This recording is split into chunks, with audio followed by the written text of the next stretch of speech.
High, good evening friends.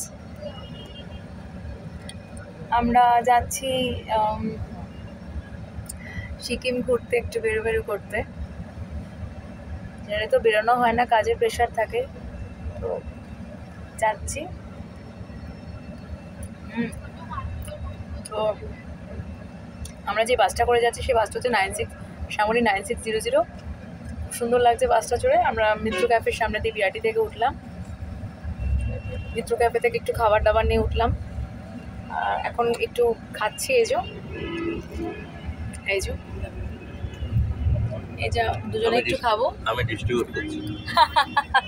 Distribute করছে। তো এই যে যাচ্ছি আমরা।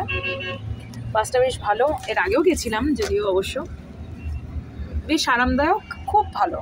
মানে আপনাদের ঘুরে একটু দেখিয়ে দিই। এইটা রাখার জায়গা, সমস্ত কিছু, আর লাগেজ ফাগেজ সব ব্যাগের নিচে রাখা হয়ে গেছে। আর এইটা একটা এমনি ব্যাগ জল ফল রয়েছে। আর এই যে চারিদিকটা পর্দা সিস্টেম, ওপরে এসি চলছে, পেছনে বালিশ আছে, নিচেও বালিশ আছে। আর এখানে ফোন চার্জ করার এই যে চার্জিং পয়েন্ট, ফোন চার্জ করতে পারবেন। এক্সিলেন্ট বাস, কোনো কথা হবে না, ভীষণ কমফোর্টেবল। এই যে বাইরের দৃশ্যটা দেখুন, ভালো লাগছে। এখনও লাইট জ্বলছে। তো পরে আবার দেখা হবে।